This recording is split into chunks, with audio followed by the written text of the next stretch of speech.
Hello, hello. Welcome to Let's Play Final Fantasy XI. I've got a Dark Souls commentary video I've been working on slowly, and actually haven't done any recording attempts for it yet.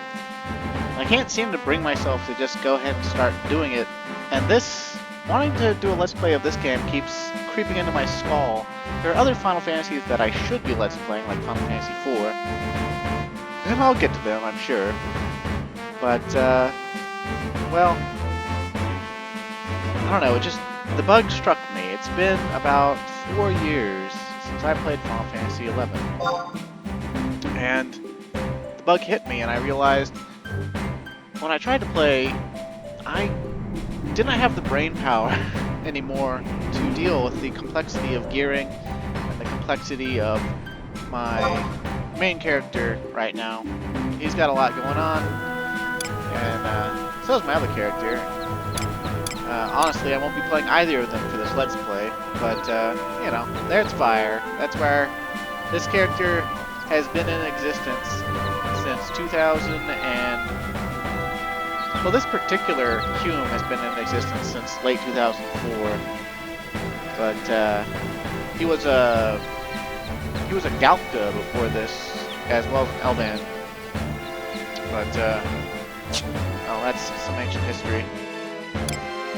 Anyway, I really had to finagle around with my headset and my mic to actually be heard above the game music. And I'll probably go into the in-game config once we get started here. I wanted to start with the opening movie, but for some reason, despite the fact that it's checked to play, it won't play on start. So I don't know what that's about, but here we have the Final Fantasy XI character creator. And, well, what you see in this character creator is basically a high-fidelity version of what you're going to see in-game. It's not what your character is actually going to 100% look like. It's like the best they could possibly look, more or less. Which upset a lot of people, because the characters look better or different than this character creator. And, we've got, you know, 5 races with differing sexes for each, except Mithra and Galka are sex exclusive.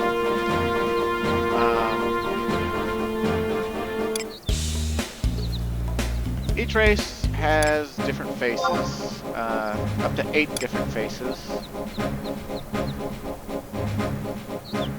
And, each face has, like, I think an A option and a B option. Yeah, hair color choices. Right, so like, you can be a brunette, you can be a blonde. You get some, I guess it's not really a frohawk, but you know, the bangs are combed upwards or whatever. Actually, kind of, now that I look at it, that feels like when they got the hairstyle for Ignis in Final Fantasy 15. This hairstyle right here is the one that's on my main character, Bayer. Oh yeah, there's also size options. You can be short, medium, or large, or small, medium, large. I believe as a kid I chose small because I wanted to make myself. And this face is how I saw myself at the time.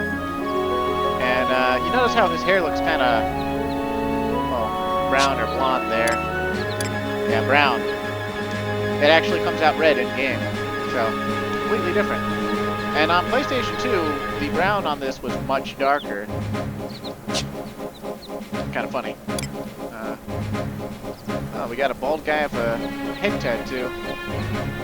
Looks so serious. His head's actually fucking huge.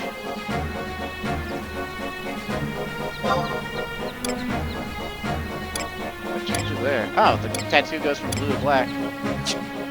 Well, that's kind of cool. Not really my style, though.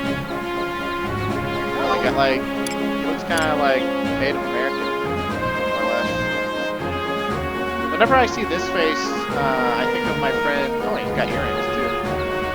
I had a friend named, like, Bumsky, I think it was. Bumsky, he had this face. And I thought there was a way to... Yeah, if you... There's a button you can press to get them to just stand still. Just trying to look. It's a pretty cool face, honestly. And then this one has the beard. And this one actually, the hair color at least, is accurate. Yeah. My friend Hueyson has this face. Then, like, I guess that's like the Asian face, more or less. Should be blonde Asian. It's really shiny. Like, I think that's like a, this is a 2001/2002 graphical engine, so some of the things we're seeing here in regards to the hair are a result of old software meets new tech, I guess. Oh, he actually looks kind of better with, he's not running all around.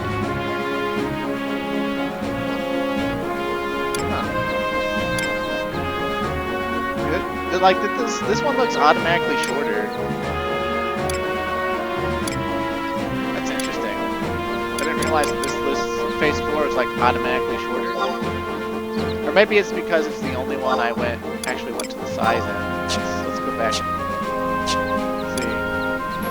Oh, just the preset. The preset thing is like, I guess this is supposed to be like the teenager. He actually kind of, now that I think about it, I think Kingdom's Hearts had just come out when this was coming out as well. He kind of looks like fucking Sora, but his hair is actually red in game, so it's not.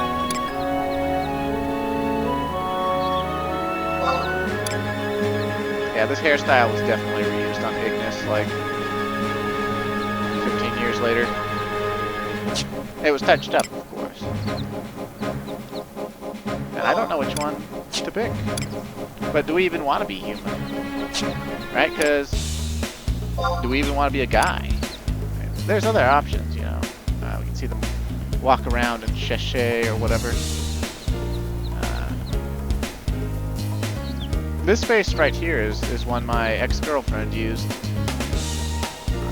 Looks really hot in the game. Almost all the girls look real hot in this game. To make it black hair. Changes her eye color too, which is kind of strange. Come on now. This was like the default package face for a female. My friend Ko used it, and she said her name stood for, it was spelled Q-O-H, Queen of Hearts. This one doesn't really look like that at all in game, facially. This one is as butch as it looks in game. Although to be honest, if she had long hair, she wouldn't be butch at all, but whatever. This one's like the Asian one. It's really good looking in game. Oh, what? I don't remember this human face at all, probably because no one ever used it. Holy cow.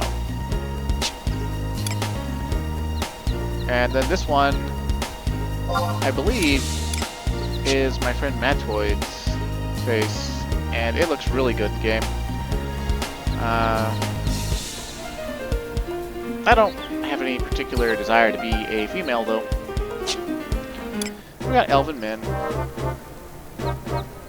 They got like an old face, and a young face, and a young punk face.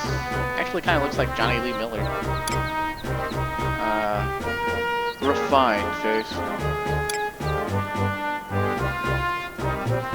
A kind of face? I guess it's like a serious face or something. I can't tell if his hairline is receding or if he's just... that's just the way he looks. It's like a goodly doctor sort of face.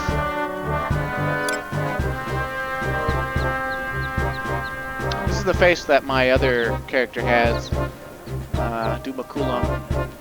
And it's my favorite face still for Elvan. It was pretty common too, a lot of people liked it. You can also make the hair black. black. And this one's also pretty popular too. Then we got the Elven Ladies. And I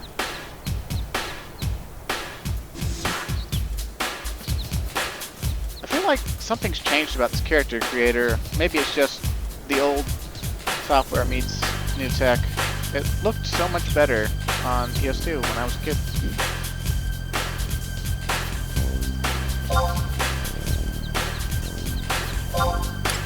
So you can get a red hair, and this is like this is like the first red hair you actually could distinguish as red hair.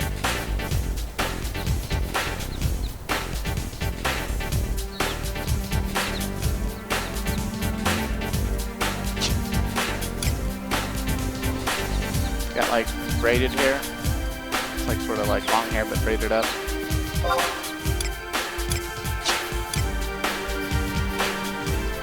Sexy loose hair, I guess. It's like shoulder length. Doing like a modeling on the catwalk sort of walk going on here. Can also be blonde.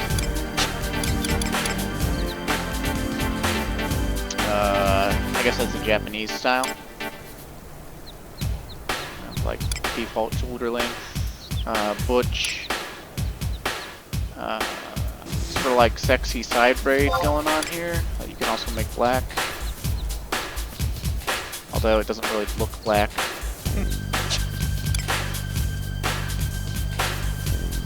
Okay, and we looped back. Cool, cool, cool. And then you got these guys, and man, the high graphical polish is not doing them any favors. You got Coconut Head, and sort of like thing. And fun fact, when I first played this game, I thought I wanted to be one of these guys, because I thought they were really cute and small, and they were supposed to be really good at magic. I wanted to do all the magic, because Final Fantasy is about magic, baby. And, well, that turned out to be a sort of mistake on my part. Look at how lazy they got with it, though. Like, this face 6, is the same as, what was it? Phase 2? Yeah, phase 2. Except you have different hair color options. So, the first time I played one, I actually used phase 4. Yeah, and I used the blue hair. I named him Artia. But I quickly found that at least low-level spellcasting was a huge pain and very difficult. And if you decided to take on anything that was like a higher level than you, and you didn't have the appropriate amount of, you know, MP or like knowledge on how to actually like fully abuse the magic system, then you were kind of in for a hurt. And I didn't really know a lot, and it just sort of seemed like stuff that was my level and lower was still killing me, so I kind of was like, okay, these things are too fragile. And it was actually in the level range before you actually needed parties. Yep, and we got females. Actually a little bit more distinguishable as women than Lalafell women, if you ask me. They actually have a different, like, bone structure to their face.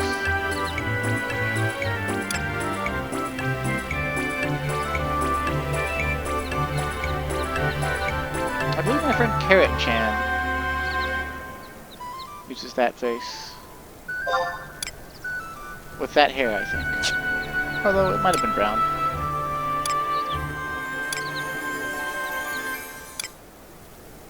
Or maybe it was phase 1. Yeah, maybe it was phase 1 with that hair that she used. Whatever. That's actually just a forum friend, though. I never actually saw her in game. I've seen like art of her character and her avatar or whatever. And then we have the obligatory cat girl race that's all about sex that everyone says they pick for the stats. The dexterity, they say. But in reality, they picked them for the porn music and the I guess, sexual innuendo of this scene going on right now.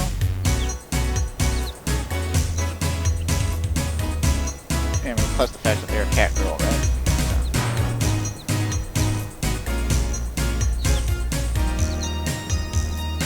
My older brother, when he saw this scene, he lit up like a Christmas tree and instantly knew what he wanted to play.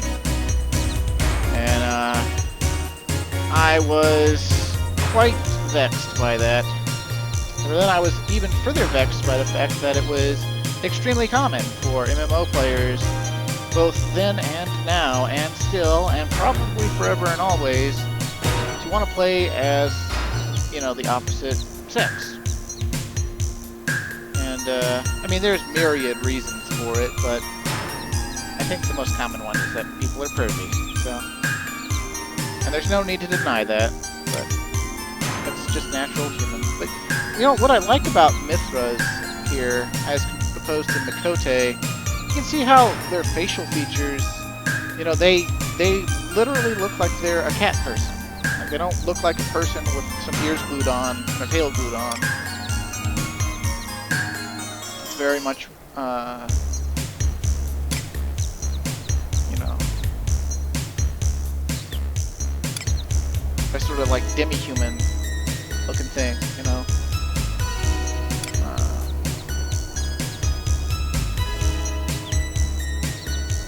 My friend Kariana played a Mithra. I think she used this face. She's a white mage.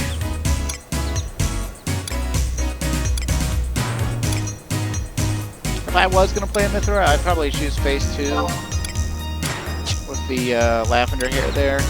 I don't know what actual color it is in game though, because I've never paid enough attention to which face is which. I've seen all these faces hundreds of times. I just, you know, don't. I know this one looks pretty good in game. I've seen it a lot. And this one is like the most often picked one. And those like facial stripings are a reason for certain facial tattoos for Mikote in 14. And then lastly, we have the Mighty Galcas. And they're huge. And their whole, like, thing is something like they don't. The reason there's no female Galcas is they don't actually reproduce sexually. There should have been slamming noises with that. I'm not sure why not. Maybe you've been in the character creator for too long. But,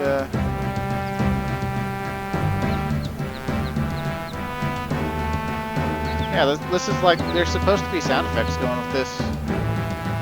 Huh.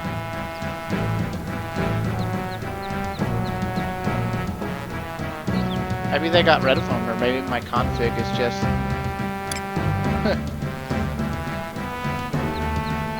screwed up,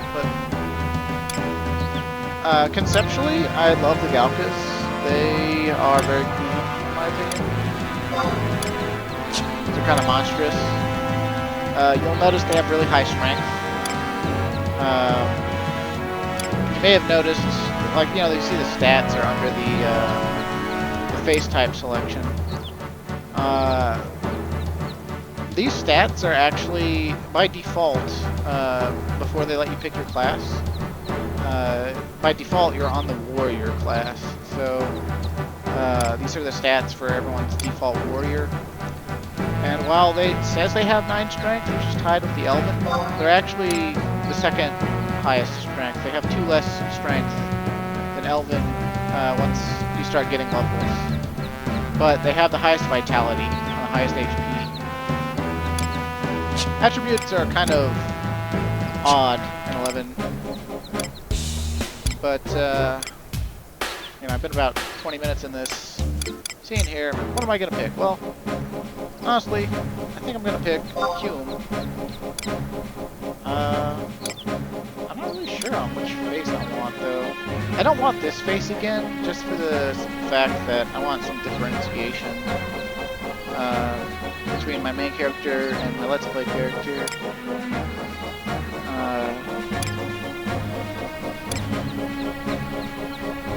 Some of these are really cool. More cooler than others. But another reason I want to be Hume than anything else is basically because they're relatively balanced across the stats.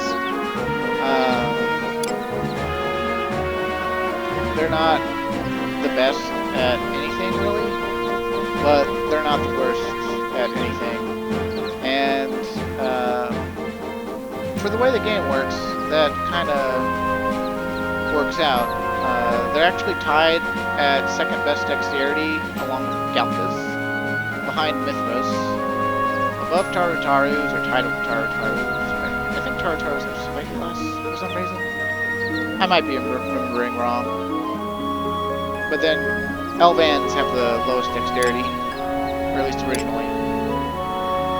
I guess Hume Vitality is actually pretty bad, but Vitality is not really that important of a stat anyway, so it's kind of whatever.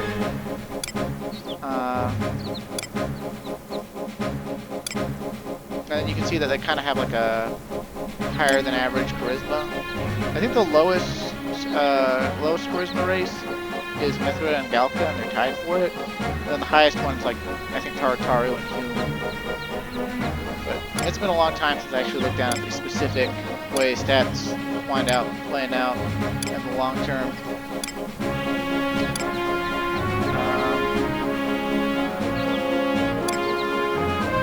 I think though,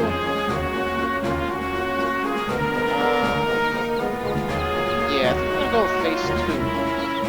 And part of the reason for going with phase 2 is kind of because I want to honor a friend of mine from a long time ago. His name was Calm Wind, and he was actually a red mage. And he power leveled me quite a lot on my way through the game here. And I really appreciated that from him. So this was the face he had, and it's also the face that several of my other friends had. It was also the human face that my brother chose the one time when he got permanently banned on his first main character, and I convinced him to stop being a Mithra. He chose this face, so I will choose this face. And for naming him, I kind of want to go with something that will honor my friend, and his name was Calm Wind. And I don't think that it's going to get us very much anywhere. For server selection, there's no world visitation or anything like that, so once you get on a server, that's the server you're going to be on. And I haven't looked up if this name is taken or not on the server I'm going to choose.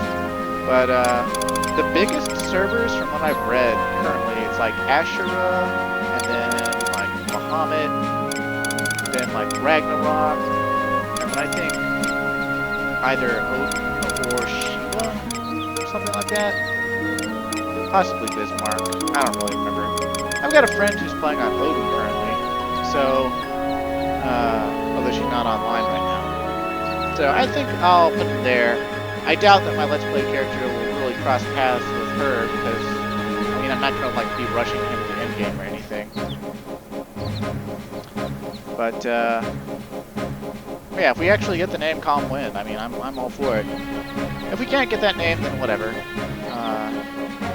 I just figure, hey, I think his real name was Matt, and he lived up in like Jersey, and he was a real good friend of mine for a while. He teamed up with me for Notorious Monsters and for duo attempts and for all sorts of things. And I just, I don't know, I just really miss him sometimes. He moved on to play Final Fantasy XIV during 1.0,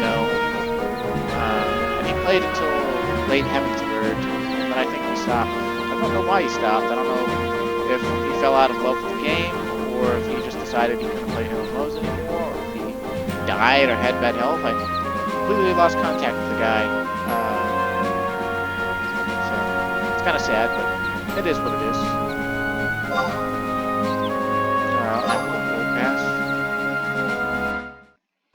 Oh snap! The name was not taken. Did I pick the right class though? Okay. So your starter nation here will choose which city you start in, obviously. You got the Kingdom of Sandoria, and it's Sandioria, or however you fucking say it. The Elvan, proud race of warriors, forged this kingdom in northern Quan with the fires of civil war. House Dior de Oragil? They got French-ass names here. Has ruled from the fortress city of Sandioria for over 500 years. 2 elite chivalric orders keep watch over the kingdom. The royal knights control its borders, while the temple knights maintain peace within the capital. Thanks to their vigilance, no army has ever breached the city walls. Then we've got Bastok, or as I think the way it's pronounced in the starting video is Bastok, or something like that, which is weird. But I'm pretty sure every player has just called it Bastok. Technically, you could pronounce it Bastok, or Bastok, or Bastok, Bastok. This nation was established in southern Quan by the Huns, a people with great technological ingenuity. The president is elected by popular vote. Once a small mining town, the capital city of Bastok prospered when mithril was discovered in the surrounding mountains. In time, it grew into the great industrial power it is today. In the southern part of the capital lived the mighty Galka. They tirelessly work the mines and forges that drive Bastok's economy. And then you got Windurst, the Federation of Windurst. Tribes of Taru Taru from the sweeping grasslands and neighboring islands of southern Mindartia united to form this League of States. It is governed by a council of representatives from the 5 ministries of magic, legacies of the 5 founding tribes. Their decisions are based on the prophecies of Mystic Star Symbol. The capital, Winder City, was raised in the war 20 years ago, but this prominent center of learning has since been restored to its former glory. So, basically, you can choose any city as your starting city. You don't have to obey anything in that regard. But depending on what race you picked, will determine whether or not you get the city ring when you start there. So if you picked Mithra or Taru Taru, you'd get the Windurstian ring if you started in Windurst. If you picked Hume or Galka, you get the Bastokan ring if you start in Bastok. And if you chose Elvan and start in Sandoria, you will get the Sandorian ring. They're attribute boosting rings that give very small stat increases, but they're available from level 1. And they're just as, well, not just as good, but they're almost as good as rings that you won't have access to until like level 14. So it is something to consider your first time starting out. My favorite nation has always been Bastok, so that's where I'm going to start. You can switch later though, and each city has a set of missions associated with it and ranking up that let you go through the game's story, which is actually completely optional, at least in some regards. Like, you don't need to go through the story in this game to reach maximum level. You don't need to go through the story in this game to completely cap out a crafting thing. It's much more freeform and chaotic, and there are no like quest markers or anything. So yeah, that's gonna be a thing. Anyway, let's go with Bastok. Register Calm Wind. I'm bringing you back! I actually think he was a medium back in the day. We played together on the Ashura server, back when it was just like any other server and not one of the biggest ones.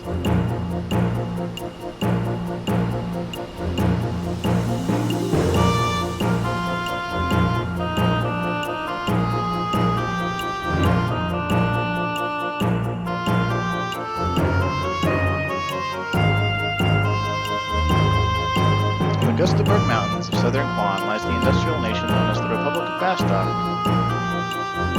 But yeah, as you can see, the in-game colors are quite different. Compared to the Sandioria, with its legendary orders for knights, or Winders, with its ancient instances of magic, Bastok is still but a newborn nation. But advanced technology and nearly limitless underground resources have allowed Bastok to rival the other two nations in power. Innovative and adaptable humans make up more than half the population of Bastok. With their flair for industry, economy, and politics, they were the driving force behind Bastok's rapid growth. Even now, humans hold key positions in those areas. The Galka, a race of hulking humanoids, comprise a third of Bastok's population. Originally hailing from Zepwell, they came to this land over 600 years ago. Without their incomparable strength, the countless ore mines that drive Bastok's economy would have never been dug. Adventurers seeking fame and fortune flock to rising nations like Bastok. You are one of them. The story begins here, amid the smoke and bustle of the industrial city of Bastok. So you see the text starts rolling in the bottom there, and you see someone shouting there. Just gonna have to filter chat, I think, because I don't want to be seeing that all Let's Play. Oh look, we got some Japanese players on this server too. Yeah, servers in Final Fantasy XI are integrated. And a girl named Cornelia is talking to a guy in chainmail, it looks like, in the patio. Why won't you let me go outside? As I've said, we have strict orders not to let you pass, my lady. It'll be in our heads if we let you go outside. But why? Well, you know as well as we do, my lady. Please, I'll only be gone a second. I have to help a friend. This friend of yours asked you to risk your life? You know how dangerous it is outside. No, but that's what I thought. You should know better than to go meddling in other people's affairs, my lady. Hey, why'd you go and upset her for? What if she tells the boss? Did her cape just like glitch through her face? Hi there. Were you there the whole time? Aren't I pitiful? I've been allowed to go out to the gates by myself. I'm sorry, I didn't mean to gripe. You look like a fledgling adventurer. Is this your first time in Bastok? Well, to be honest, no, but I'm gonna say yes, just anyway. Aw, she's friendly. I think her leg is going through her outfit.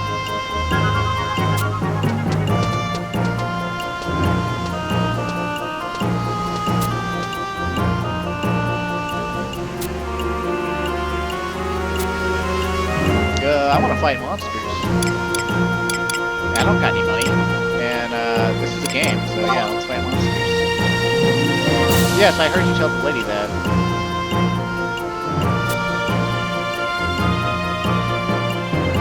Only fight creatures you're sure you can beat. Well, how do you know that unless you fight them? Adventure if you want. Bring it to Dolzy? Okay, she'll help you out. Control bridge, huh?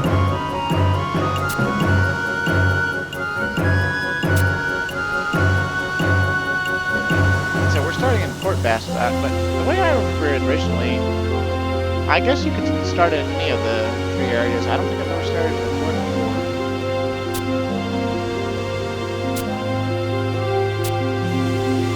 What? And let's see. Okay, so I can't remember exactly how to control the camera other than just right stick on the controller the way that I had things set up. Square to open the menu. I don't know any keyboard controls, so I always play with the controller. Let's go see config. Okay, so oh my god. You probably missed like half the words I was saying if I didn't speak up. But we want to turn down sound effect volume by quite a lot. Probably to about right there. And music volume we probably want to reduce about right there. And chat filters. Let's see. Let's go ahead and filter shout. And yell. And that way we won't see things like that. And then, let's see.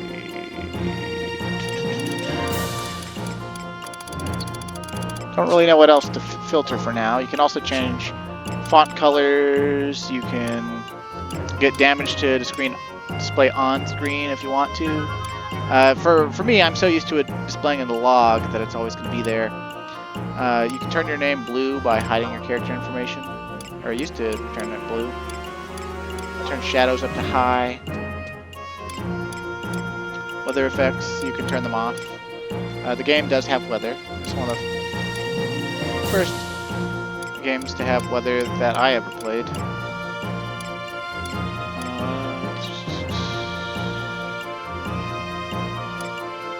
Let's do that normal for now. Yes, we want footstep effects. Like a lot of this is like really advanced sort of stuff.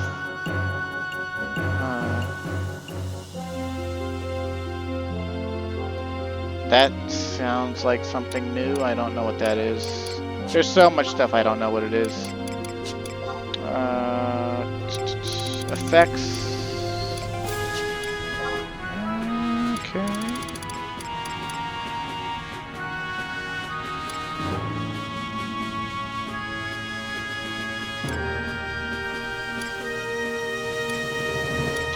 Yeah, we want inversion. Because I am used to inversion for one thing. And yeah, so I guess this is character by character. Which is kind of annoying. But something interesting is because it's the same service account, your friend list is actually tied to your service account.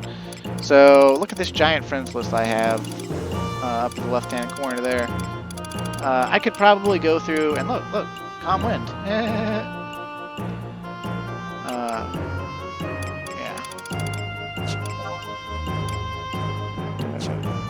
Yeah. Let's see.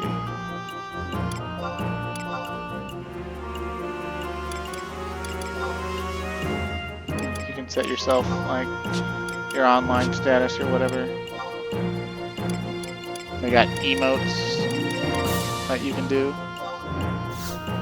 You can actually jump now. That's weird. Let's see. Let's go to our status. We got like our title and our rank and all this stuff. You can see our stats and things. We got 36 HP. Equipment. Because we started as a monk, that was purposeful, by the way. I didn't explain it when I chose it. But when you start as a monk, instead of having a starting weapon, you have a starting belt, and it's the white belt. And otherwise, I don't think there's a way to obtain one. And then there's the Bastokan ring. Because we started as a Hume in Bastok, we get the Bastokan ring. And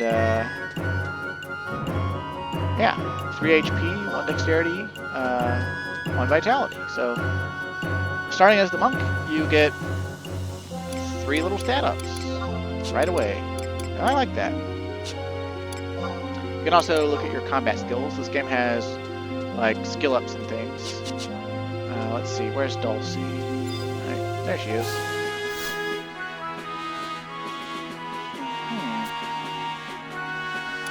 I want to find some quests. Teach me about records of eminence. Whoa, what's that?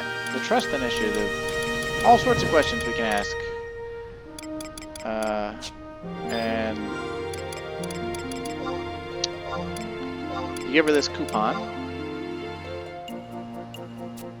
Starting Gill, huh? Goldago, huh? Westgate and Bastok markets. 50 Gil. Okay. Well, she told us to go talk to Goldago.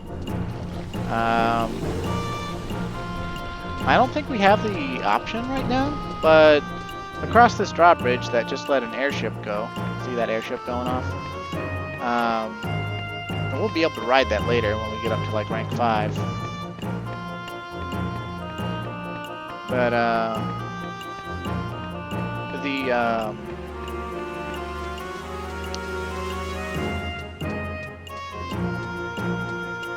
where we're walking to now, like that symbol right there, like the keys or whatever, or maybe it's like a pyramid with like a, I don't know, mushroom on top.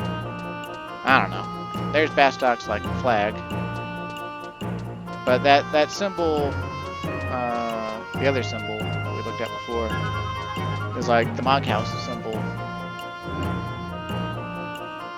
Every adventure in this game has Mog House, and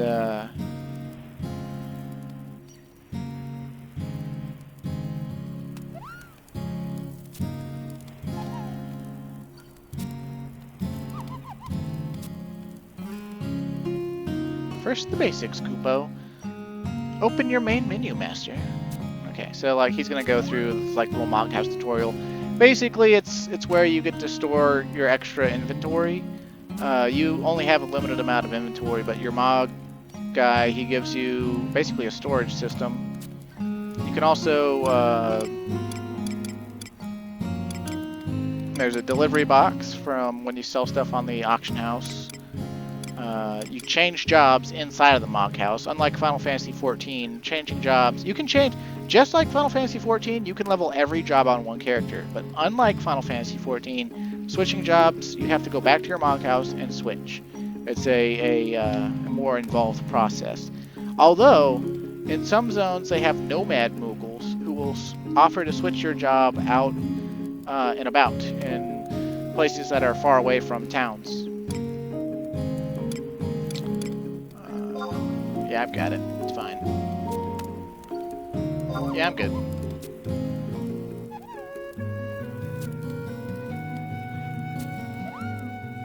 I guess he's telling us how to... I guess that's the shout command? Or not shout, yell, possibly. I'm not really sure. The game has changed a lot. It had changed a lot even the last time I played it, and I just sort of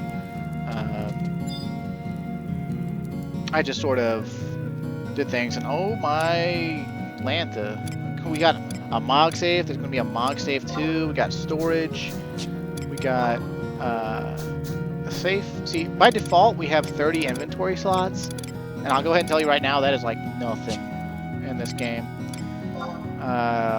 We won't be able to access the Mog Locker for some time, but eventually our Mog safe will have like 80 slots. Apparently we want to have a second Mog safe that's going to have 80 slots. Storage has 50 by default whenever you get access to it, I think, but I think you can move it up to 80.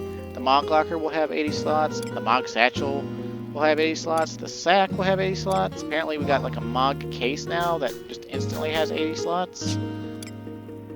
Mog wardrobes? Oh, Jesus, this is like so much inventory they're giving to us. So we got plenty of storage space. Yeah, see, even though we started it as Monk, we can actually choose to be anything else right off the bat. The 6 starting jobs, which are the same 6 starting jobs from Final Fantasy I, they're available to every player right from the start. So that's very nice. But we're going to stick with Monk for now. You can put garden plants inside of your Mog House and grow them to make certain types of plants used in like cooking and farming and other things. Not farming. So there's something you can do with potted plants. They can make you crystals too or something. You can just decorate it with furniture and things. That's not really going to be a focus of the Let's Play, but and apparently you can let other people into your Mog House. That was something you could do for a long time, though. That's not new. I gotta be honest, this face looks kind of weird to me. I'm not used to being it. But, it doesn't look that bad. It's pretty good. Looks stranger from farther away. But it's what my friend Calm Wind was, so... Part of this Let's Play is going to be to honor him, wherever he is in life. And also, you might have noticed, when we put on the Bastok ring, it had HP plus 3. So our total HP became 39. But our HP never recovered until we went into the Mog House. Entering the Mog House will actually... it will completely restore your HP and MP. So that's pretty nice. And in order to get HP and MP back in Final Fantasy XI, you have to either be healed with a spell for HP or given a refresh effect for MP. Alternatively, when you're not in combat or actively being hit, I mean, you can rest and yeah, you just like kneel down and wait in this knelt position. It looks a little bit different on every race, and the longer you kneel, the more you'll heal. And I think it's like every I want to say every 10 seconds or so you get like 10 HP and 10 MP back, and then like the next 10 seconds you get 11 HP, 11 MP, and so on and so forth. Like maybe not that low, maybe it doubles. Okay, I think I remember how it works. I think it's like 10 HP the first time, and then 21 HP the next time, and then like 30, 33. Basically, it goes up. It starts progressing so that the longer you rest, the more you recover. And so this game was very slow in its sort of progression, like a lot more tactical and thought stuff. Okay, so they've got home points in this game, and apparently now you can travel between them. We'll set that up as our home point for now. And man, this is almost an hour already.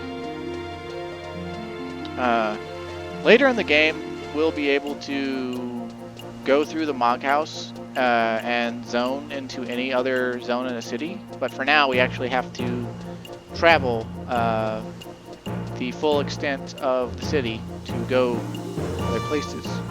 And Dulcie told us to go talk to Goldago, or Goldago, however you want to say it,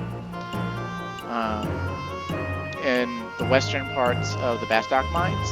So we're going to go there and see what that's all about. Hey, what? Damn it all to hell, I know I'd be able to make a bucket load of gil if I could help pioneer Algalin. Okay, this is like a cutscene quest. But Adolescence is like an in-game level area. Sure as hell, don't. Oh, I'm just starting out, dude. Across the sea of Zaf Mulug. Malms and malms of jungle, huh?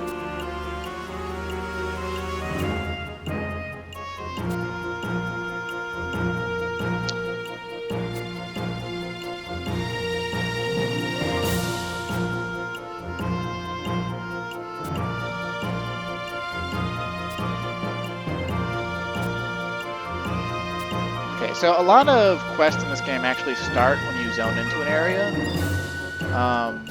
Some like cutscenes and things can be triggered just by talking to people. Something else to consider is if you started as one of the mages, you'd start with a spell scroll. Mages in this game, the way they learn spells is not just by leveling up. They have to have the requisite scroll and use the scroll whenever they reach the level for which they can learn the actual spell. So mages are a little more expensive than other classes, but it's worth it. Once you learn the spell, you have it forever, so that's good. We got this little question mark by our name, and I don't like that. I think there's a way to disable it. Let's see, profile.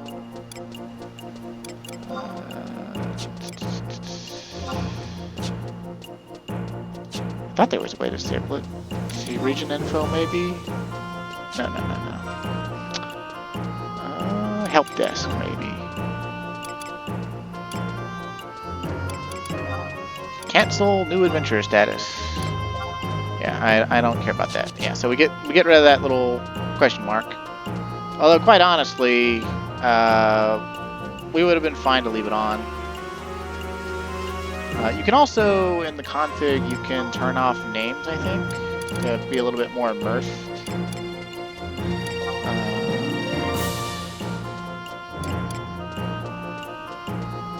Let's see.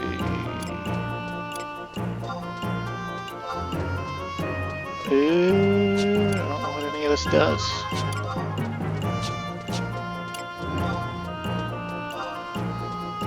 Wait, no. Okay. Yeah, whatever. We don't need to turn it off for now. That was part of the charm for a lot of people. A lot of people never thought about turning the names off. They just sort of played the game and it was like, yeah, everyone has names floating above their heads. And in early 2000s conventions, you could actually sometimes see Final Fantasy XI cosplayers with like a stick taped to their back holding up a sign that said their name. Kind of funny. This is that Hume Face 4. Remember that one I said my other character has? Yeah, and see how his hair is more like an auburn rather than brown? Kind of funny. But, yeah.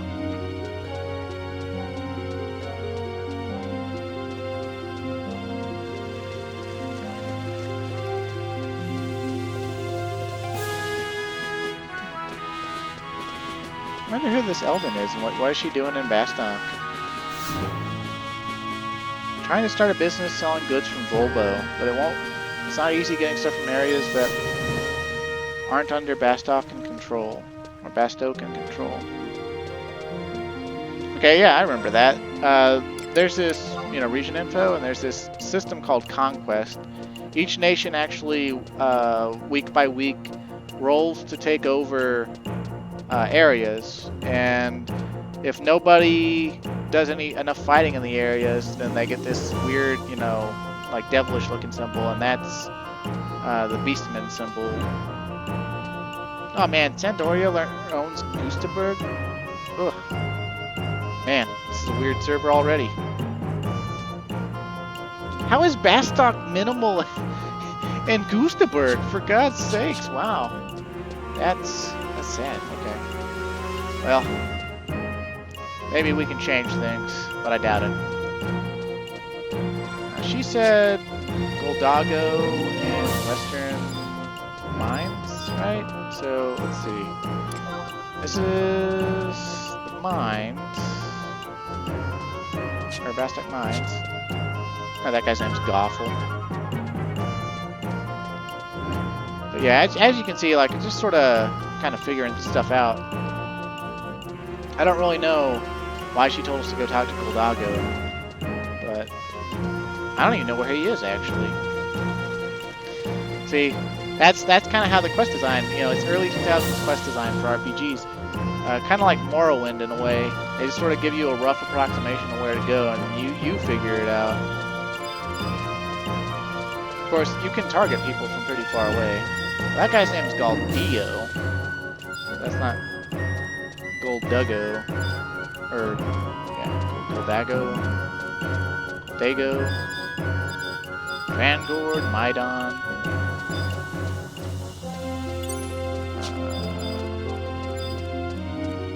Girbom or Gerbom.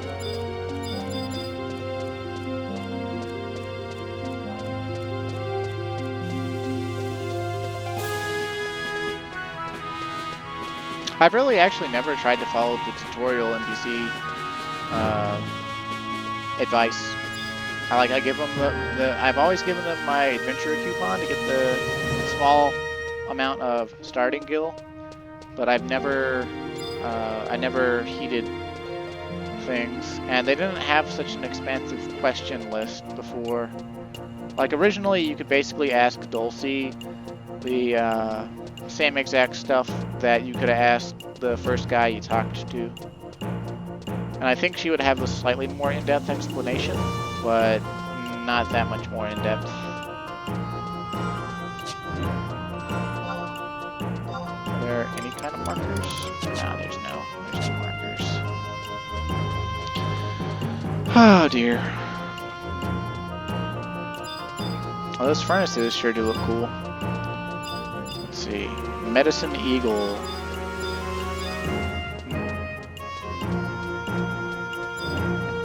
Let's see. Daydog.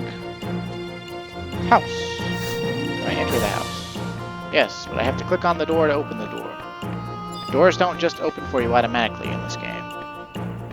They open for a short amount of time after you tell them to open. Let's see.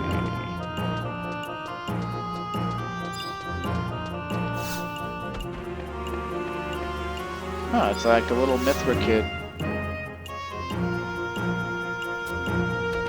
Your mom is an adventurer. Echo Hawk. I don't think we're technically in the Western Bastok Mines anymore. I would have assumed Dulcie sent us to talk to another guard.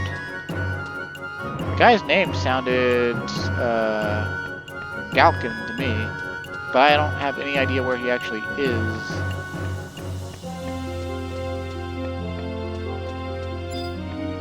I guess I could look it up, save myself some time. On my laptop. Save you some time, too. Lord knows you don't want to watch me just fumble about in this old game.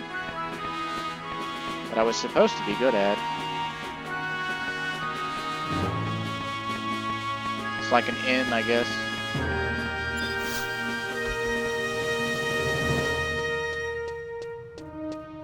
Yeah, okay, I'm gonna turn to my laptop and look this up. No, laptop, don't autoplay things when I bring you out of sleep mode, thanks. Cool doggo.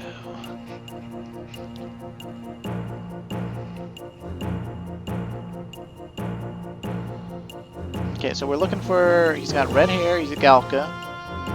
He's an adventurer's assistant, he's at D11 on the map. So we are at, not at D11. Oh wow, okay, so I probably walked right by him. He was by the gate, it looks like. Because that looks like that's where D11's at.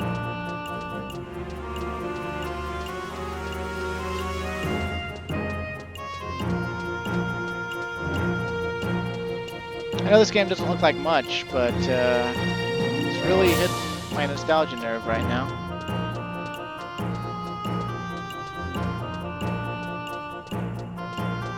I see Crying Wind, I see Rashid. Okay, well this is H9, but where is... How do we get to D11? Alright, okay, so D11... That's like off the frickin' map. How can he be... Oh. Oh, she said... What did she say? How do I bring up the chat log?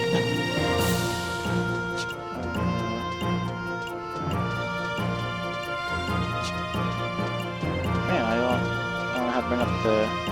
Oh, no, I don't want to log out just yet. Huh, I don't remember how to bring up the chat log. Okay.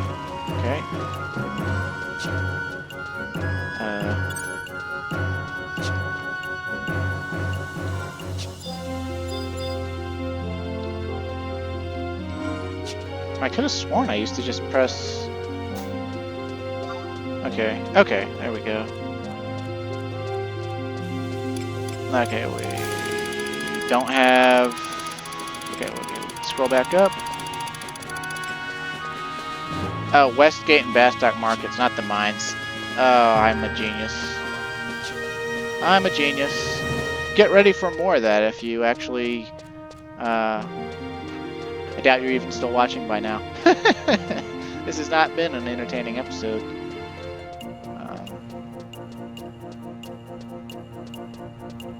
But hey, you know, you gotta start somewhere, right?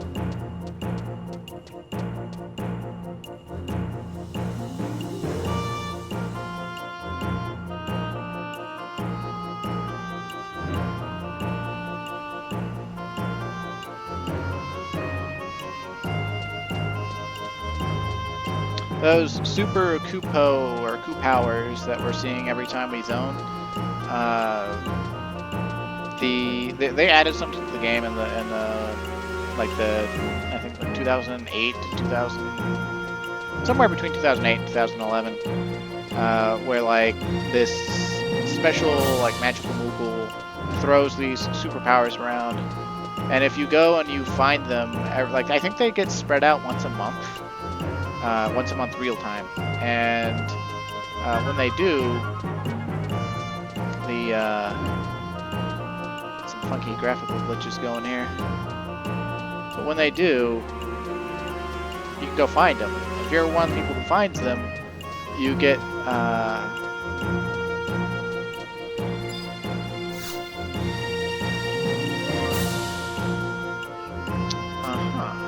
okay. You get an EXP ring that gives you a shit ton of EXP. Related methods of pedagogy, huh?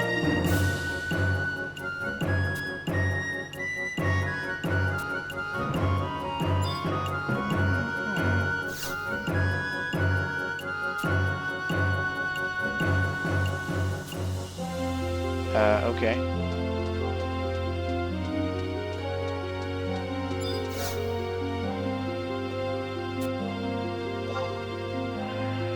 Our country has fallen a third in the conquest of Vana'diel. We must step up our efforts to improve the situation. We must fight in battles that gain high levels of experience. This is the only way we can bring areas under our country's control. Good luck, citizen. I will bestow upon you your nation's signet. And see, we get this like little crystal buff up here, but you can't like even see what buffs do. You just have to know what their symbol means and know what they do from like the spell description. As long as signet is in effect, there is always a possibility that you will obtain crystals from enemies that you defeat. There are other more concrete benefits, such as increased defense and evasion. Signet even helps you when not engaged in combat with enemy. For example, it boosts the rate at which healing occurs while at rest. For all of those reasons and more, you should consider it essential to have Signet cast on you at all times. Very well. As a reward for successful completion of your first assignment, I would like to present you with these strips of meat jerky. There is more than meets the eye. That was a joke. Anyway, this is a type of item known amongst adventurers as a meal.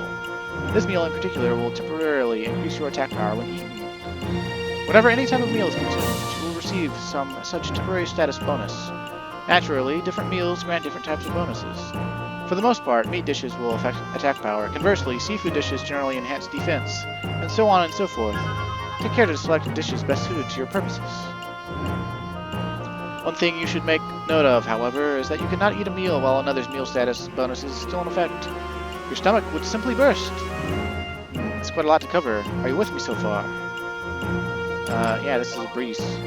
Great, well then take those strips and pop one of those strips of meat jerky. Okay.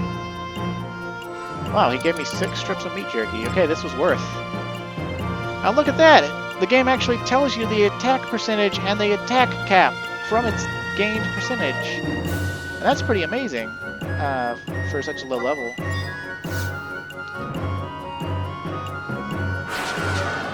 Okay, so then, you know, it affected our stats just like it said it would.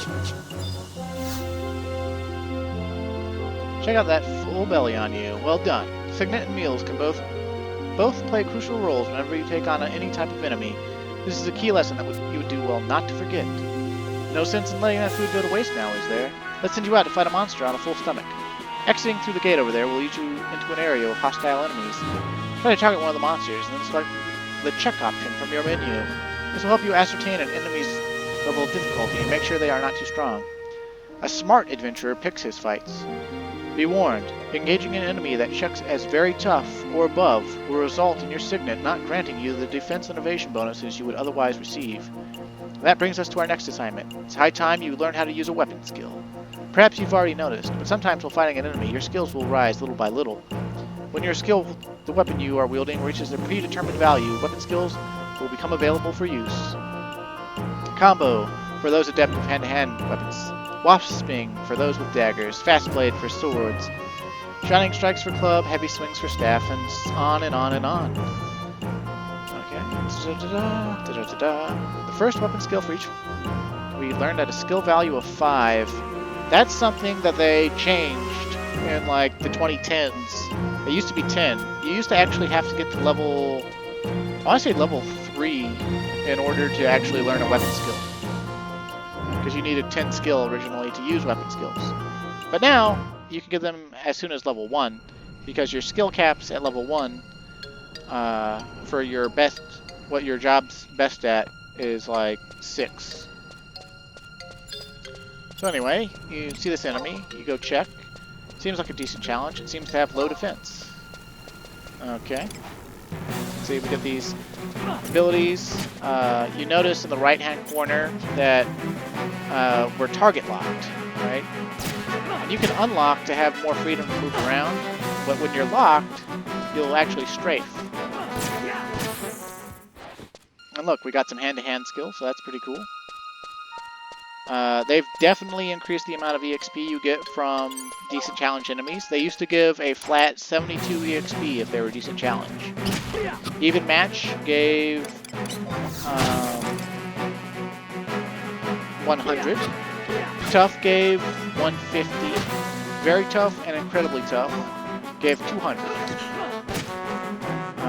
Easy prey gave anywhere from 20, no, maybe it was 15. It was really low. It was like 15 or 20 to 40 EXP. And if a monster checked as too weak to be worthwhile, then they didn't give any EXP at all. And basically, the way the game worked was you needed to party up and you needed to fight at least very tough monsters. Because when you party up, the EXP that each individual gets is reduced by a certain %. But the harder the monster is to kill, in relation to what it checks as,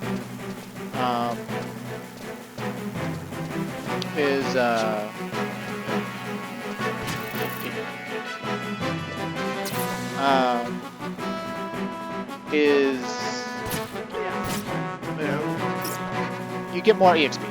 So, like a very tough and an incredibly tough monster, oh look, we got our first level up. How about that? How did our stats change? Well, we got, what was that, 16 HP? We didn't really gain much of anything, stat-wise. But, yeah, so. This is kind of what the game is. You'll notice that there's not a lot to combat as far as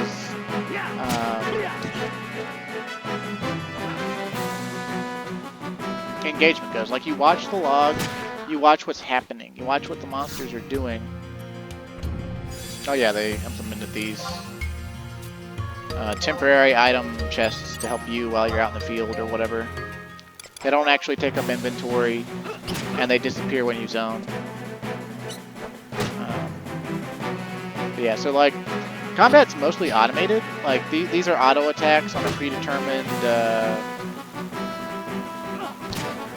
timer that's related to the amount of delay your weapon has.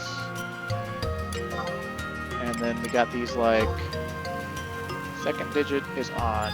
Okay.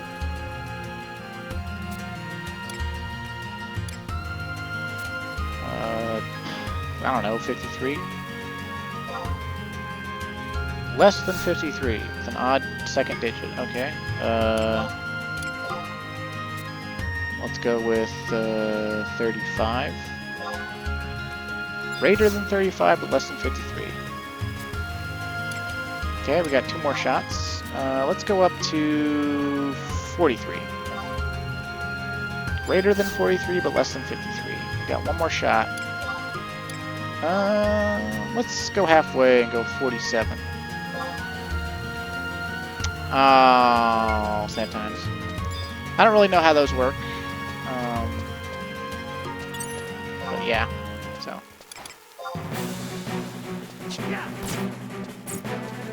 If we were a mage, we could obviously use magic. And each individual spell has its own cast time and recast time. And so if you've learned a lot of spells, magic inherently has a huge advantage in combat until way later in the game because of being able to, like, let's say you knew stone, water, and fire, right? You could walk up to a monster, you could cast stone on it, then before the monster reached you, you could cast fire on it, and then if it was still alive, you could cast water on it. And by the time you cast water on it, stone would probably be ready to cast again. The only limitation is your total MP, which will eventually run out, unless you have refresh effects going. There's like a delicate balance sort of thing going. I do intend to level all of the jobs on this Let's Play character. He's going to be sort of a kind of like a way to re-experience the game and relearn things. I don't know exactly what I'm going to do in regards to what I'm going to actually record. As you can see, it's not exactly riveting to watch, so I want to focus on recording story sort of things, but the first few recordings will obviously be just sort of getting used to the game. I'll probably stop this recording after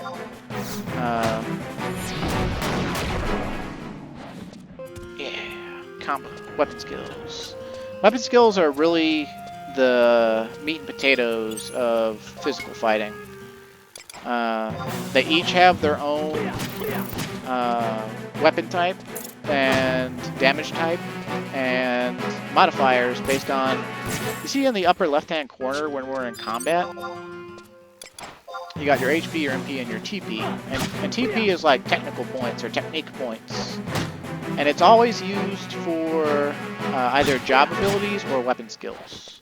As far as I know, no spell in the game takes your TP, but I could be wrong at this point. I don't know the actual state of the game anymore. I just have my memories to go off of. And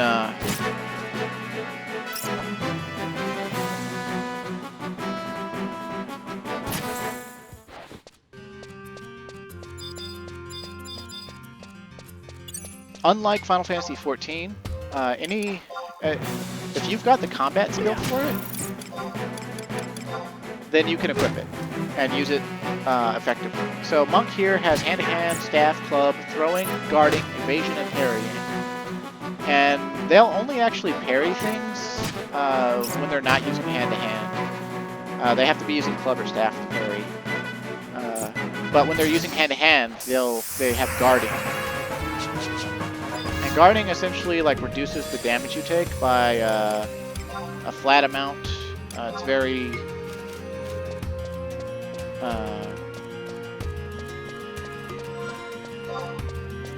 it's very powerful, but it's only applicable to hand-to-hand, and I'm pretty sure that Monk is the only job that has innate guarding skill.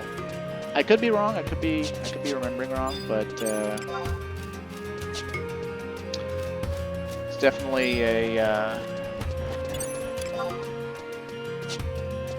something to consider. So you don't have to sit there fighting the weak things if you don't want to. You start with a... you actually have to collect maps in this game. So, like, they start you off with your starting city maps. But, oh look, there's a beastman. It's a quadiv. Even match.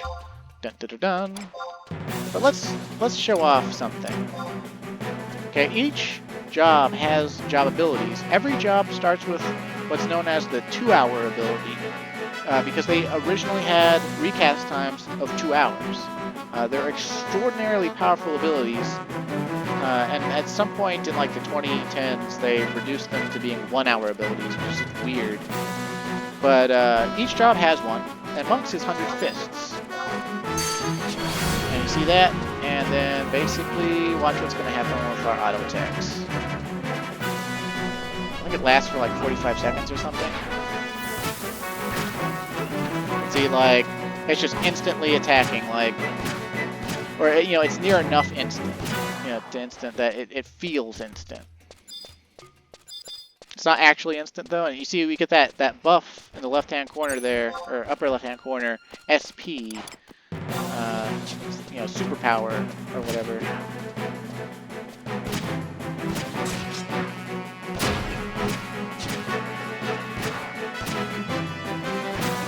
And despite being called 100 Fists, it actually works to reduce the delay of any weapon. So if you want to, you could use a staff with it, or whatever. It would be kind of cool. And later in the game, you get all sorts of gear that'll speed up your attacks as well. There's the spell haste, there's job abilities that are less powerful than 100 Fists. But basically, later in the game, that's what the game sort of becomes about. Like, figuring out how to attack faster, how to hit harder, what things you can stack together to do better. Yeah. Basically, what I'd like to do between now and the next time I decide to record is I want to grind, and I also want to figure out how I can get the intro movie to play and record it. Although I might try to figure that out and then like throw this into Premiere and stick that on the front of it so that there's at least something to get excitement going to watch this hour, 20-minute slog of exposition and bullshit.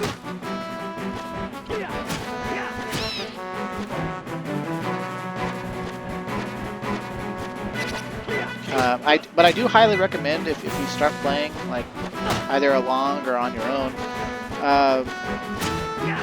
The game's not streamlined at all, honestly. It's a lot more streamlined nowadays, but, like, they definitely originally intended for you to sort of, like, spend some time figuring stuff out. And, there's a lot more efficient way for me to be leveling. And, there's, like, trusts that can make a party for you. There's...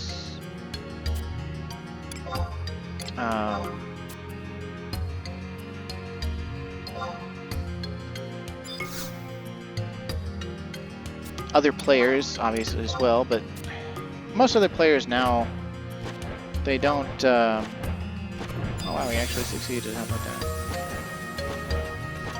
Parasolia, a bronze bandolier, I don't even know what that is. Wait, it's a belt for thief, ranger, ninjas, and corsair that dispenses bronze bullets. Okay, why not? Solia, okay, boots, level 8 for stuff. Okay, cool, whatever. You can either sell that or keep it. Echo drops. Okay, cool. But, yeah, those chests didn't used to exist either. But yeah, one thing that you definitely want to do is you just want to level up. You just want to get your combat skills going. I think between now and next time, I will level each of the starter jobs up to, like, I don't know, level 10 maybe? Maybe not all of them, maybe just the physical ones and, like, Red Mage or something. Man,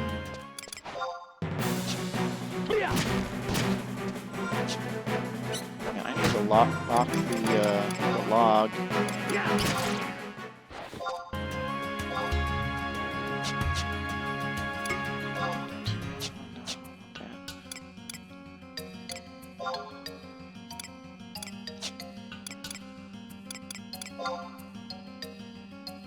I'll figure that out later too. Anyway, thanks for watching, and I hope you look forward to seeing me sort of stumble my way through this. And look, the airship's coming back. Although it's probably actually been back and forth like 6 or 7 times by now. Because it flies out like once every 9 minutes. But, so like a round trip for it is an 18-minute affair. Like it takes 3 minutes to board, 6 minutes to travel. So then, you know, like if it boards for 3 minutes at Bastok and then flies for 6 minutes to the city it goes to, and then it boards 3 minutes in that city, and and then 6 minutes back to Bastok. It's you know, it's a 18-minute round trip affair. But anyway, yeah, I'm gonna level jobs up. I'm gonna get jobs up, and I'm gonna figure out. Well, not really figure out, but we're gonna stick with talking to Goldago and figuring things out that way. Well, hopefully I can interest you in this journey, because there is some really good story to be had and some really fun sights to see. And if nothing else, I know Colby will take at least a modicum of interest in it. So anyway, thank you again. I very much appreciate anyone who watches anything I put on the internet, and I will get to that Dark Souls video at some point. But today is not that day. Thank you so much. Have a great day. Stay safe. And I'll see you next time.